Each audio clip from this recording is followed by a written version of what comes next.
Hello, and welcome to Josh.chain News, where you subscribe to keep up to date on some of the things happening in the Aeternity crypto ecosystem. And occasionally to get shilled my BlockFi referral link. Check my other videos for that. So we have Starfleet India pitch day, demo day, just happened on May 8th. We have 3 winning teams. Of course, AE Ventures Starfleet program invests in startups building on Eternity, and I have spliced out the 3 winning teams pitches and questions so you don't have to go through the whole thing, which is hours long. Well, there were some technical difficulties in this, and that is very unfortunate with the recording since it all had to be done remote because of, coronies, as Ivan would say. But we have Hypersign, which is a data authentication and identity login solution. We have Pontis, which is kind of like integrating DeFi into exchanges in a one-stop shop. And we have Drife, which is a taxi 3.0 on the blockchain. So let's get right into it. Hypersign. Hi guys, fantastic event. I just want to echo last words from Weizhao, take back control. And that's why we're in this. We want people to take back control of their identity, which is why we built Hypersign. Big thank you to AE Ventures and IBC for putting this together. It's a fantastic opportunity for us to present what we've been working on for the last 2 years. Hypersign is a seamless authentication and wallet solution for any enterprise. Let's see why we built it. If you look around you today, you will see this problem of data security breaches on the rise everywhere. And I don't think these are going to go away anytime soon. Digging a little bit deeper to understand why these are happening, it turns out that most governments as well as companies are not really looking into strong authentication and data protection because they find it complicated, expensive, time-consuming, and even in some cases, fragmented. The consequences further goes on to people like you and me. It's our data that's getting screwed. It's getting sold. It's getting, we have no way to basically take back control in our data. So whether it's Zoom, Facebook, Google, so on and so forth. So data privacy issues, password hacks, we are the ones forced to learn different logins, 2FA, MFA. The list is just endless, right? That's why we built Hypersign. It's an authentication solution, simple, transparent, and stores data for you and only accessible to you and nobody else. This is an award-winning solution powered by Unisys because a security company, they awarded us as a best security solution. Cybervane, another blockchain, has given us best decentralized authentication solution, and Accenture has validated our product for an enterprise-grade solution. Let's see how it works. So our ecosystem is comprised of mainly 3 entities, users like you and me. There are service providers like email and payment and banks and so on. And then, of course, there is Hypersign, that is the identity provider. So each time you would like to access a website, all you have to do is load up the Hypersign app on your phone, go to the website of your choice, scan the QR code on the screen, registration, login, authentication, verification, everything happens in one step and on the blockchain, and the user is authenticated. The reason our product is special is because we are building a global user endorsement score. Each time a user verifies himself by a service provider, the score goes up. We are using the same principle to build our Hypersign token. Every time a service provider is motivated, this is how we motivate them to endorse users, they get paid, and every time they would like to buy services from us, they use the same token to spend. Now, when an enterprise deploys Hypersign in their environment, they get a unified solution that reduces technical debt. We bring seamless UX to drive user adoption. Rapid integration saves a lot of time. For you and me, we have brought full control on your personal data. We're giving you the power of consent. So now you understand who is using your data, where it's being used, how it's going, where it's going. We're giving you one unified login across all applications, or as many applications as possible, simplified experience, and not sacrificing on security whatsoever. You've all probably used Facebook and Google login, and in some cases, even MetaMask and Uport. But fact of the matter is that some of them are holding your data. And the ones that are not holding your data, you end up with a horrible UX or even end up paying heavy transaction fees. We are not like these guys. We don't want your data. We don't charge any transaction fees. We are giving you a unified solution that basically you would need to go to 3 or 4 different vendors to get what we are giving. We started this project in early 2019 and did our validation, as mentioned earlier, with Cybervane and Unisys and so on. This year, we spent a lot of time building ourselves with accelerators like AE Ventures. Before the end of the year, we finish our POC and want to wrap up our MVP, and next year we go to token sale. Let's take a look at our business and the markets. The global identity and access management market is valued at $25 billion in the next 3 to 5 years. Of that, the authentication identity segment is $12 billion. The market that we are focusing on is close to 3 to 5 billion US dollars, which is a small to medium enterprise. We are addressing this market through 3 main models: SaaS, a freemium to access independent developers and small companies, direct licensing model for slightly larger companies, and we are building a channel strategy to basically tackle the larger customers, which we cannot tackle ourselves. So we are currently signing contracts with Nano Corporation, who will represent us in the UK and Western Europe, Birlasoft in India and Southeast Asia, and Wyzen Consulting in North America. We currently have 1 ongoing RFP and a potential POC and multiple leads in backlog.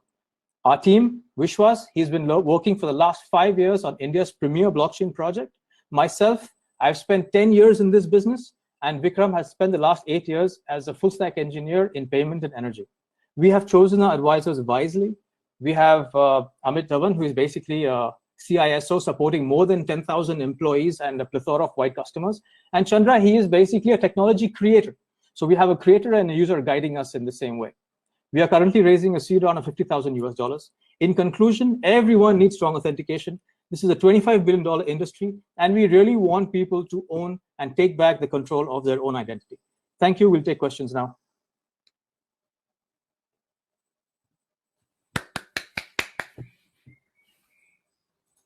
This is us having a warm applause, virtual applause for you, Irfan. Very good. Very good, Irfan. Thank you very much. Let's see if we have some questions from the audience, or you rocked it and everyone is perfectly clear what Hypersign is. So as we can see here, there are no questions. Maybe Irfan, if while we're waiting, if someone has anything to ask, maybe you can share your thoughts regarding the program and just tell us how did you find the whole experience? Yeah, sure. So like all of you guys have been seeing that how the ecosystem has evolved rapidly in the last 4 or 5 years, especially startup ecosystem. I must admit that building the blockchain ecosystem is still quite fresher. It's a struggle to basically get proper validation from enterprise grade customers, as well as what you guys were discussing earlier, all of restriction from regulators. So we really appreciate large players like Binance as Aeternity and as everyone coming together, and of course IBC to actually pull all you guys, pay attention and bring you here. So it's basically helping us out.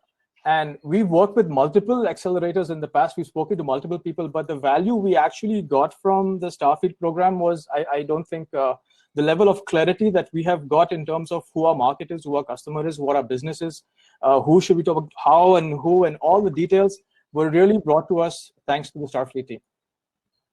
All right, perfect. So there is a question. Bunch. As a question for you, Irfan. Yes. As blockchain is immutable, if anyone registers wrong data in the blockchain, doesn't that create a breach in the system? The simple answer is yes, because the very data that's gone in is incorrect. But I think you want to be careful. You just don't take in random data, right? So at least in our case, the authentication that is happening and getting registered on the blockchain is, of course, validated by us because we know the transaction that's going in. But if you're going to open up random data to be recorded onto the blockchain, of course, you will face this problem. All right, so we are running out of time. Irfan, thank you very much. Thank you. If anyone is interested in knowing more about Hypersign, please go to people, find Irfan, and just send him a PM so you can chat for whatever you might be interested in. So the next team that I thought that was a pretty good pitch. And I forgot to mention in the intro, there is a link. Each of these teams has an introducing forum topic in the AE forum. Those are all linked below. So I thought Hypersign was pretty good. Some of the data verification talk was a little bit abstract for me, and I am not an expert in crypto, but I'm not a total beginner either. So I would have liked to have seen that broken down and elaborated on a little bit more. But from a user perspective, they have a QR code on it. When you go into login on a website, you can have the Hypersign app scan the QR code and it will log you in, which is a lot nicer than the Google and the Facebook and the email and password, and you have all these different things, and you can just scan a QR code. I think that's pretty nice. So it is a big market they're going after. Data breaches happen all the time. Data is falsified, so I'm glad Eternity picked Hypersign. I think if it takes off, makes all our lives easier and smoother, that's great. Seems like they have some good partnerships already. They're not asking for too much money. I think he said 50,000. So let's get into Pontis. More DeFi. There was some DeFi in Starfleet 3. This is Starfleet 4, India. So more DeFi. Pontis, here we go. Awesome. Thank you so much for everyone. We are Pontis, and we want to bring DeFi for everyone. So a little bit about ourselves. My name is Hemant Kumar, co-founder and CEO. Nitin Goyal, my co-founder and CTO. Both Nitin and myself come with more than 35 years of experience in IT. We have worked with big global corporates in the past and also have a decent amount of experience and exposure in the startup space, especially in the blockchain space in the last 4 years. I myself am a former CIO of UnoCoin. India is one of the oldest and the biggest cryptocurrency exchanges. As a CIO, I think there was one question that was constantly asked by my customers to me is that, Hemant, how am I going to make my idle crypto held on your exchange earn for me, right? Because many people were risk averse and they didn't want to do trading. And unfortunately, all we offered was trading. But honestly, I didn't have a very convincing answer then, right? Cut to 2019, DeFi as a space has been growing phenomenally at a rate of more than 400% per year, right? And at one point in time, more than $1 billion has been stashed in the space in terms of value. So we thought it was a perfect match. There is a need, there is a solution, just connect, right? Apparently, it's not that straightforward. So there is a problem. Problem is, because the customers are attracted to DeFi, they are actually withdrawing the holdings from the exchanges and putting it into DeFi. So what's happening is, because of this, exchanges are losing customers, they're losing holdings, and also they're losing the revenue in turn, right? Also, on the other hand, from the exchange users perspective, it's not a very happy story either. Though there are quite a few B2C applications which are offering DeFi capabilities, none of them are actually very comprehensive and act like a one-stop shop. There is absolutely no consolidation whatsoever, and there are a lot of hassles and not very user-friendly. So the whole experience is actually broken. So what are we proposing? We are proposing Pontis. Pontis is basically a SaaS-based B2B offering for centralized exchanges. So what we do is we aggregate all the DeFi protocols and offer them to exchanges in the form of APIs, smart contracts, data insights, and smart recommendations, so that the exchanges, they can offer the DeFi capabilities to their customers. So we want to make it very, very seamless, very, very secure. And how does it look like? On the left, you see an existing cryptocurrency exchange, standard buy-sell stuff, right? On the right, you see how a DeFi capability can be integrated deeply into this application itself, right? So what does this mean? This means for a customer, they do not have to actually create or install a new application. They don't have to create a new wallet, no new private key management. But however, everything related to crypto under one roof, including DeFi, right? That's our core value proposition. That's one thing. On the other hand, right? On the larger side of it, what are the benefits? From an exchange user's perspective, because they have access to DeFi, they will be having more earning potential, more earnings. They will have access to bigger liquidity, right? And because everything is consolidated under one roof, there is a lot of consolidation, portfolio consolidation, and you can be smart about it in terms of how you want to manage your portfolio, right? So everything related to crypto, you have one-stop shop. And on the exchanges side, because their customers are earning money, even the exchanges can earn money because they can take a cut out of it. So forget about revenue loss. They can actually make more money than they were before. So everybody is a winner, right? So that's one of our core value propositions that we are offering. In terms of go-to-market, we already have signed a LOI with UnoCoin. They have more than 1 million customers, and nearly 500,000 of them are actually KYC verified, right? So we thought it would be a great testing ground to validate our hypothesis and refine our model. And we're also in touch with other exchanges as we speak, but those will be in the subsequent stages. The key question, how do we make money? So on the right, you see a stream one, which is a major chunk of the revenue coming from the revenue sharing model that we're going to have with the exchanges. So basically based on the volume transaction, more the volume of transactions that customers make, more money we will make. As simple as that. And there are other substreams of revenue, but yeah, those are secondary. In terms of competition, this is how we stand. We do not have a direct competitor in the B2B space, but B2C space is, however, crowded and actually growing. Just to summarize this slide, right? See, there are two things we are solving. We are solving not just the problem of accessing DeFi, but also the problem of consolidation at a wallet level, at an exchange level. Both these things in conjunction will have a long-lasting impact in terms of how smartly you can manage your crypto portfolio as in a holistic approach. That aspect, B2C applications actually lack that vision and rather myopic. In terms of going live, where everything falls in place, we are going to go live in a matter of 4 months in September, and we are currently in our architecture system design phase. We are a very early startup, and yeah. And in terms of funding, we are looking at 85K, which goes into the building the MVP, integrating with an exchange, and also a small follow-up release after that. And on the right, you see how we are going to spend it. And that's our time. Thank you so much.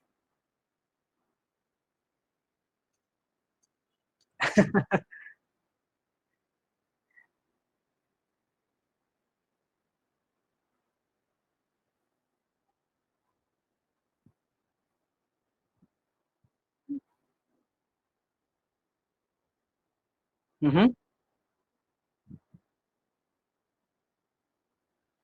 Yeah, this is where the advantages of DeFi come into picture, right? If you look at the lending rates, borrowing rates, in terms of compare that in a very objective fashion with that of what DeFi is offering, it is absolutely no match, right? Let's say, for example, Coinbase does the, I think if I remember it right, last time I checked it, it was around 1%. Equivalent of that for a DAI or a USD or any stable coin, equivalent of that in DeFi is around 4%. So there is a clear-cut differentiation factor as to why you should actually consider DeFi compared to conventional solutions with respect to lending and borrowing. So as we all know, DeFi is very big in crypto. It's all the buzz in Ethereum right now. So I would like to see Pontis bring more DeFi to Eternity. I'm not quite sure how that would work. Or if they're just using Eternity as like a settlement layer while doing things on Ethereum. But either way, the idea of integrating DeFi with exchanges is good. It's nice they have an exchange that they're going to be able to test this on, and the revenue model makes sense. Save the, I don't know. I guess there's a lot of exchanges. I don't think Coinbase is going to want to take their solution. Coinbase probably just do it on their own. But I think a lot of the medium-sized exchanges, smaller exchanges, this could be really good. So the exchange doesn't have to do all the work. The user doesn't have to do all the work. Pontis can take a cut. And, there's hundreds of millions of dollars in DeFi. It's being loaned. It's doing arbitrage. It's earning interest. So that's pretty neat. And finally, we have Drife. And I will warn you, there are some serious technical issues with this recording. But it does get a little better towards the end. So stick around if you want. It is a little painful. You might just want to read the forum topic. But I'll put it out there.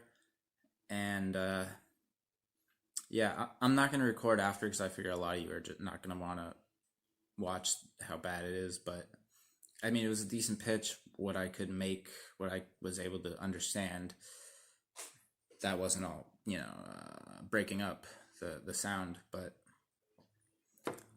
yeah, it's interesting. They have a reputation system and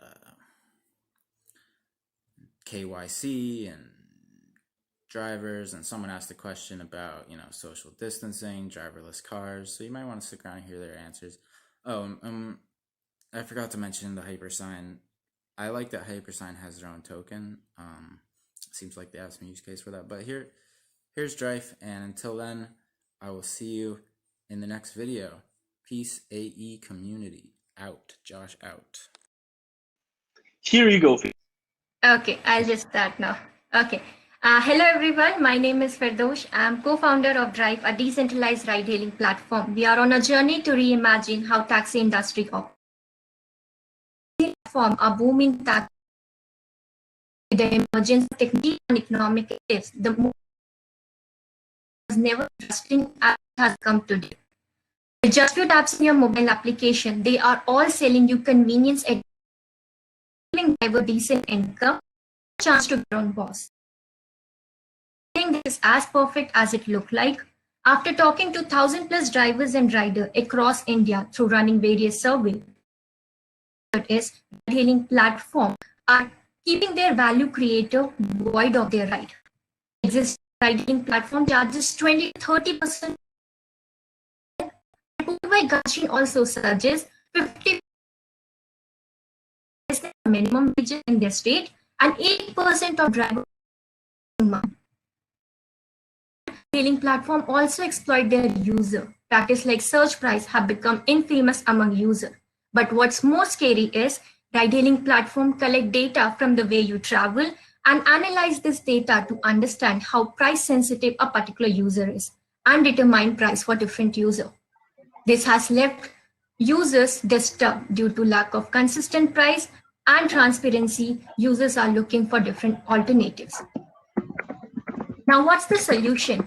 I take this opportunity to present before you the Drive platform.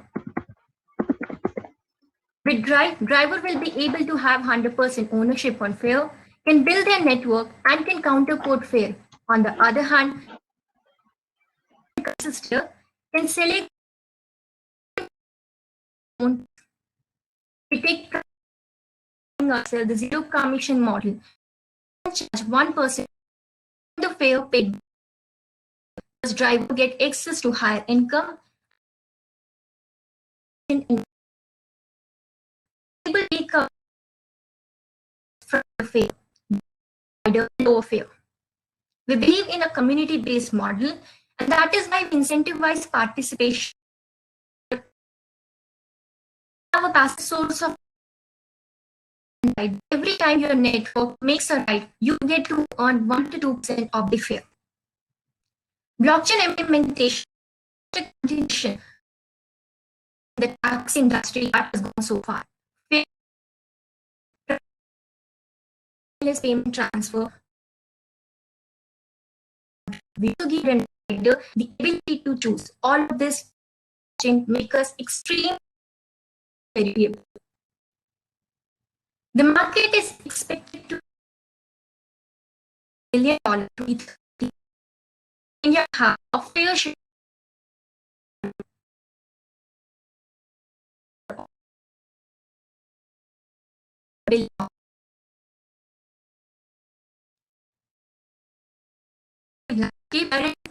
All existing ride-hailing platform when it comes to the basic zero commission model.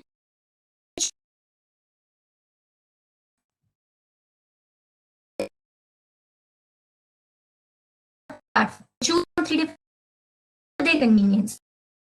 Also have platform fee rider for getting access. Also the chance to earn from referral income. In the absence of any referral, become referrals and get to earn that 2% of referral income. Driver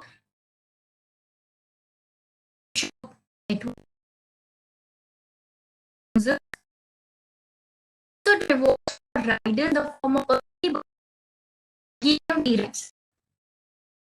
As already told, we are onboarding driver as of now. We plan to do in Q3 2020 for launching Bangalore, India. Q4 want to tap 4 more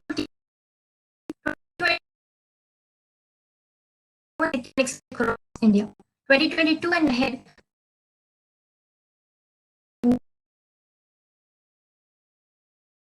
from Korea started with the fun.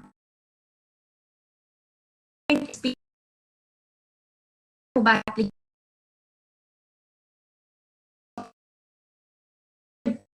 drive assist and what the own that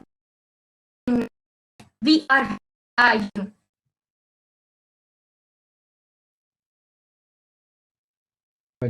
We recovered from that quite nicely. All right.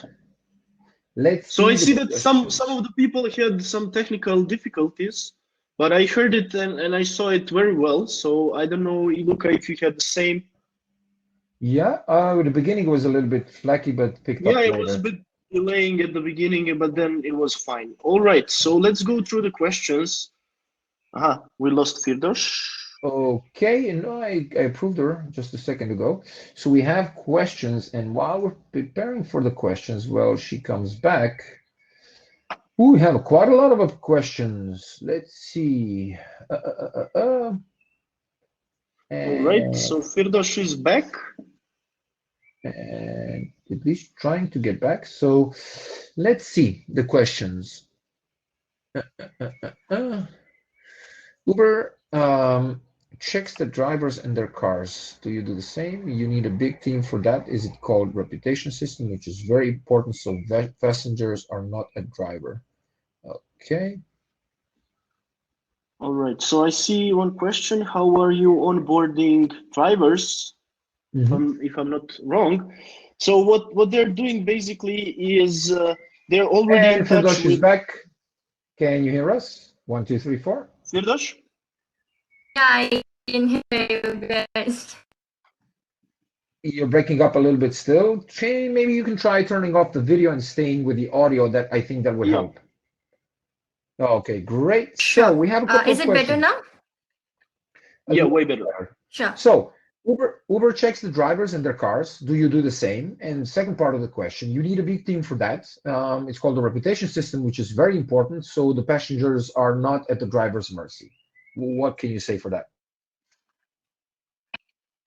Okay, to start with, verifying our driver, we already have KYC partners and offline verification, which will be done, checking the cars and, verifying drivers, police records and everything. And then only we onboard a driver.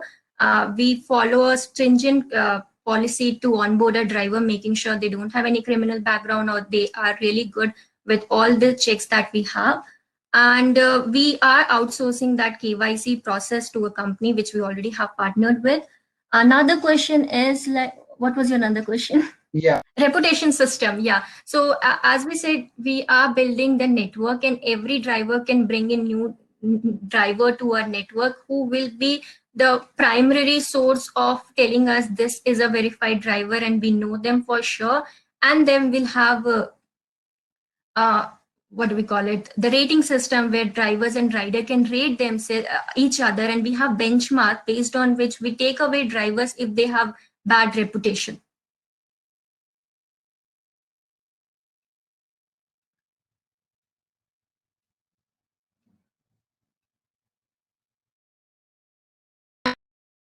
You, Luca. Can't hear you, Luca. Because Firdosh, I do you was hear muted. me? I muted myself accidentally. I'm very sorry about that. I can So, okay. can't hear Luca. Okay, so All we have a right. question from AP.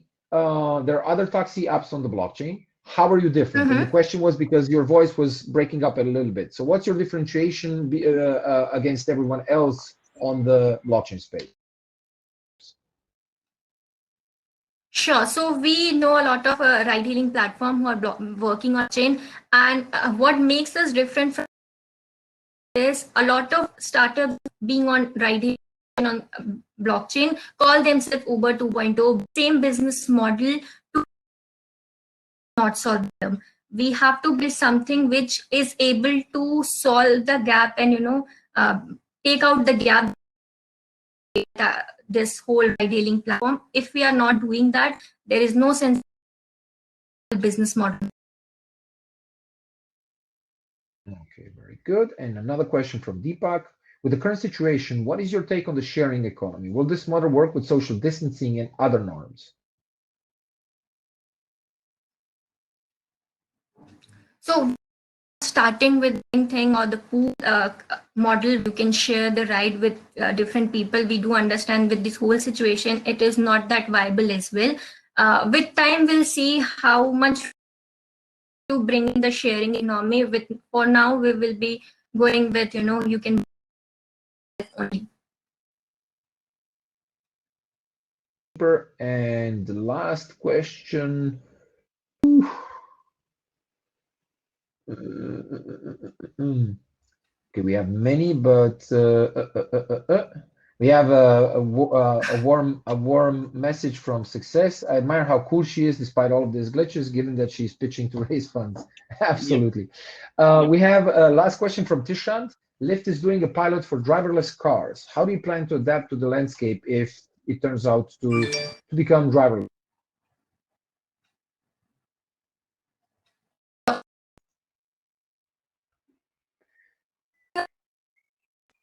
So Lyft and Uber and other companies are doing driverless autonomous cars with taxi people around. How do you plan to adapt? Yeah. So what we what suppose flight 20 as well. As well, point of autonomous car will take a lot of time to come into picture. This is a Uber autonomous car one in the flight, so it will take a lot of time if you clear with that as well. I think that's enough. Thank you very much for Dosh. And we are at the last. Yep. We should be here with the last team.